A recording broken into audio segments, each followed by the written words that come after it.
Welcome to my channel. तर आज आपण बनवणार आहोत चटपटीत पनीर मसाला। तर ही रेसिपी बनवण्यासाठी मी इथे फ्रेश पनीर घेतलेलं आहे। तर आपण जेव्हा दुकानातून पनीर आणतो तेव्हा ते थोडंसं कडक असतं, त्यामुळे ते आपल्याला गरम पाण्यामध्ये थोडंसं डीप करून घ्यायचं आहे।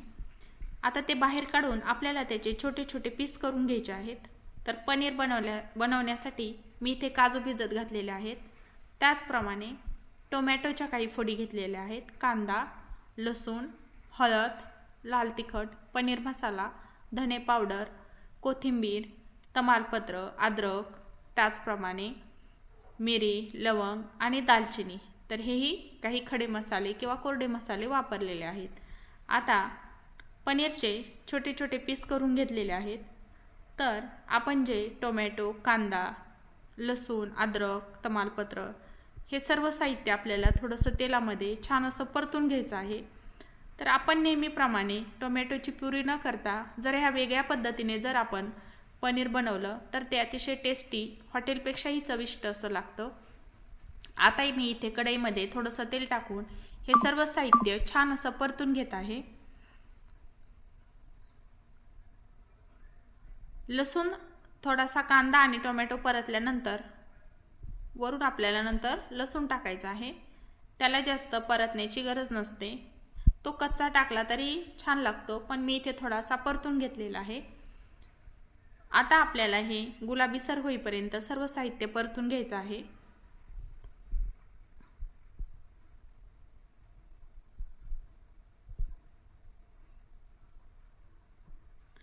आता हे सर्व परतलेलं साहित्य आपल्याला एका ताटलीमध्ये काढून ते थंड करून घ्यायचं आहे आणि थंड झाल्यानंतर एका मिक्सरच्या भांड्यामध्ये आपल्याला त्याची पेस्ट करून घ्यायची आहे। तर या पद्धतीने हे मसाले बनवून जर आपण भाजी बनवली तर ती अतिशय स्वादिष्ट अशी होते। पहा, आता हे परतून झालेलं आहे। आता आपण एका ताटलीमध्ये काढून मिक्सरच्या भांड्यामध्ये थंड झाल्यानंतर ते आपल्याला बारीक करून घ्यायचं आहे। तोपर्यंत आपण पनीर थोडंसं परतून घेऊया।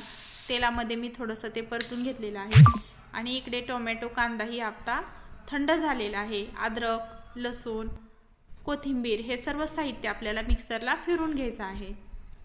आता आपण रेसिपीला सुरुवात करूया। तर मी इथे 2 ते 3 चमचे तेल गरम करून घेतलेलं आहे।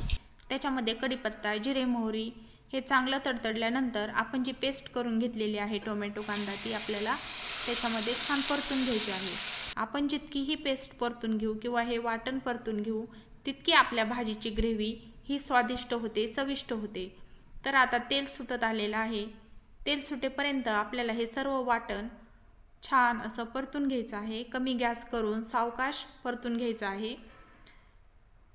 पहा, तेल सुटत आहे आणि त्याचा कलरही बदलत आहे।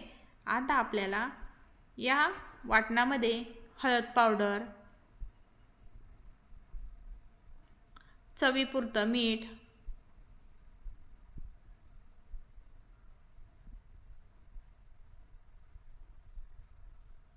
धने पावडर, लाल तिखट आणि पनीर मसाला तो आपल्याला तसाच टाकायचा नाही, तर तो आपल्याला दुधामध्ये किंवा गरम पाण्यामध्ये मिक्स करून टाकला तरीही चालेल। आता माझ्याकडे दूध उपलब्ध नव्हतं, त्यामुळे मी तो गरम पाण्यामध्येच मिक्स करून टाकलेला आहे।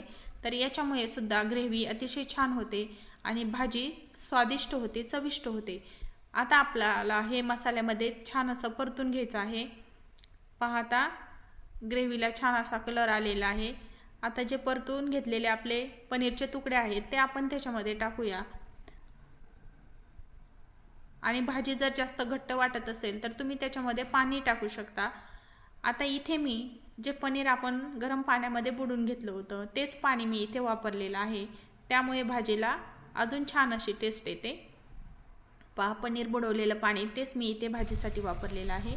तर जेवढ्या प्रमाणामध्ये आपल्याला भाजी बनवायची आहे तेवढ्या प्रमाणामध्ये आपण ही पाणी वापरून किंवा पाणी टाकून ही भाजी तुम्ही बनवू शकता। तर आता इथे कमी गॅस करून साधारणपणे 5 ते 7 मिनिट आपल्याला भाजी छान अशी शिजू द्यायची आहे। पहा, एकदम हॉटेलसारखी ग्रेव्ही झालेली आहे। भाजी छान अशी शिजत आहे, परतत आहे, तिचा कलरही बदललेला आहे आणि तिला छान अशी तरी आलेली आहे। तर आता मी इथे फ्रेश क्रीम किंवा दुधावरची साय जी आपण फ्रीजमध्ये काढून ठेवतो ती 2 चमचे टाकलेली आहे। तुम्ही इथे क्रीम किंवा बटर वापरू शकता। तर त्याच्यामुळे काय होतं, भाजीला आणखी छान अशी तरी किंवा छान असा स्वादिष्टपणा येतो, भाजी चविष्ट होते, अतिशय त्याचा कलरही छान दिसतो आणि ती आपल्याला सेम हॉटेलसारखीच लागते। तर अशी ही पनीर रेसिपी तुम्हाला कशी वाटली पहा। भाजी 7 ते 8 मिनिट आपण ही शिजून घेतलेली आहे। आता आपण त्याच्यावर कोथिंबीर टाकून ही भाजी चपाती किंवा पुरी याच्यासोबत खाण्यासाठी ही भाजी तयार आहे। तर अशी ही चटपटीत रेसिपी कशी वाटली हे मला नक्की कळवा आणि तुम्ही कोणत्या पद्धतीने पनीर बनवता हेही मला नक्की कळवा। त्याचप्रमाणे जाता जाता चॅनलला सबस्क्राईब करायला विसरू नका। पुन्हा भेटूया नेक्स्ट व्हिडिओमध्ये, तोपर्यंत बाय बाय, धन्यवाद।